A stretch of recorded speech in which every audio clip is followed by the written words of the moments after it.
Reporting from New York, Morton Dean. Mikhail Gorbachev has opened the door, and George Bush has now walked through it. The president walked through it to Poland, today carrying pledges of economic aid, enough to lift Poland's spirits a bit, but not enough, at least not yet, to lift the burden of an economic system that is near collapse. There's a lot to be done in Poland.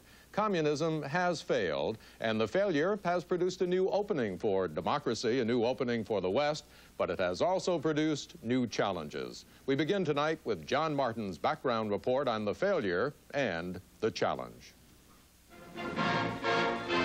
Near the end of the Second World War, Churchill, Roosevelt, and Stalin decided that when the fighting ended, the Soviet Union would control Poland.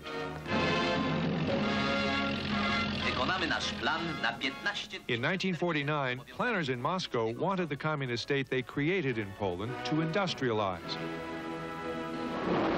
So they ordered a giant steel mill built on rich farmland outside the medieval Polish city of Krakow.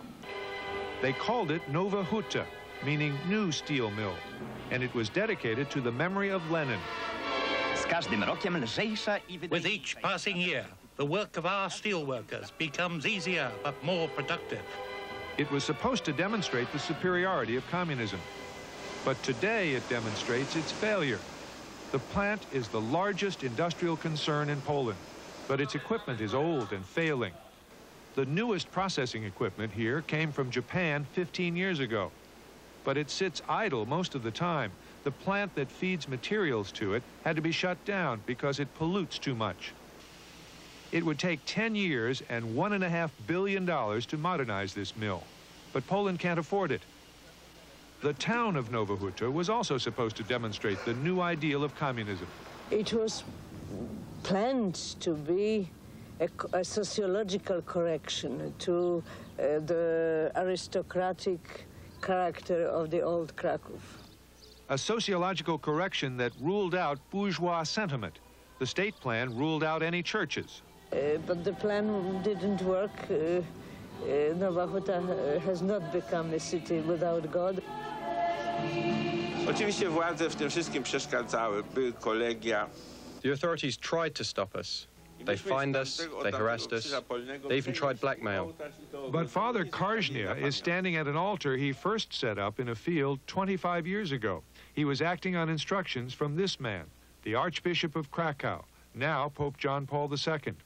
His church is one of 5 in Nowa Huta. 3 more are under construction. Another defeat for Nowa Huta's communist visionaries. As for the workers' paradise, today Nowa Huta is a drab, aging company town of 225,000 people. They live in long, monotonous rows of apartment buildings. They stand in long lines for food. They ride crowded trolleys because only a few can afford a car. Even with special pay and assistance, their life is hard. It's very tiring. The food shortages, the situation here is very difficult.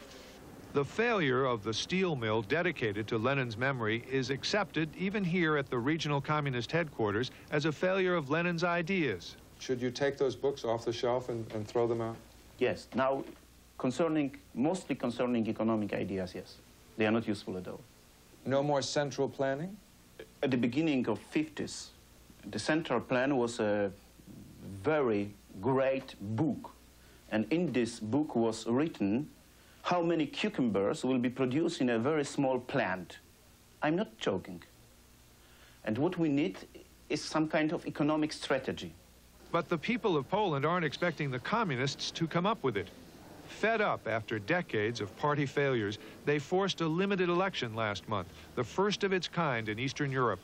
In Nowa Huta, 89% of the vote went to Solidarity candidates, including these 2 men from the plant. We feel pride over what we've accomplished. On the other hand, I'm worried. Conditions are not good. The feeling of discontent is so strong that some people from this region and from elsewhere around the country have gone to Warsaw to try to push the newly elected legislators to go faster and further. At an illegal rally, supporters of an independence movement marched on Parliament and called for it to reject Communist Party leader Wojciech Jaruzelski and to call for the removal of Soviet influence. We lost lots of money every year, millions of dollars, because of economic connection with Soviet Union. It's destroyed this country. The man leading the independence movement met 2 years ago with George Bush. Leszek Moczulski has spent nearly 6 years in prison. Dlatego, że widocznie boją się mnie. Nie zamyka się ludzi, których się... They are afraid of me. Otherwise, why lock me up? But what are they afraid of? Ponieważ oni wiedzą równie dobrze jak... Because they know as well as I that the communist regime in Poland will be destroyed. But at Gazeta, the first legal opposition newspaper in Poland, managing editor Helena Łuczywo says the independence movement is too radical for now. I'd rather have less freedom for some time and avoid violence than have all the freedom of the world and the bloody revolution. But how much time does Poland have?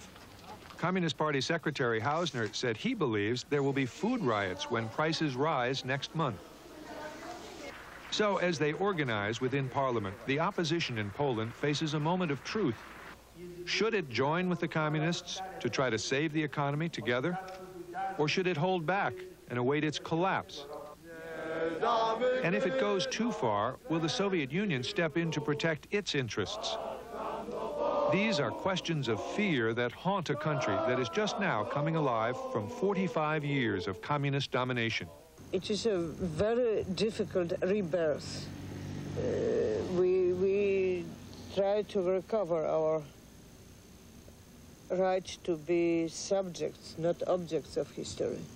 Wrong situation was the reason we had to change our mind. We have to be, as a nation, very brave to change many of our wrong ideas. When it was built, Nowa Huta embodied the hopes of post-war Soviet communism for a brave new world in the image of Lenin. Today, the question in Poland is whether this place will become nothing more than the quaint symbol of an experiment that failed. This is John Martin for Nightline in Nowa Huta, Poland. Later, we'll be talking with the senior Solidarity representative in the new Polish parliament. But first, when we come back, we'll be joined by Jan Bisztyga, press spokesman for the Polish Communist Party's Central Committee. On ABC's World News Tonight from Gdańsk.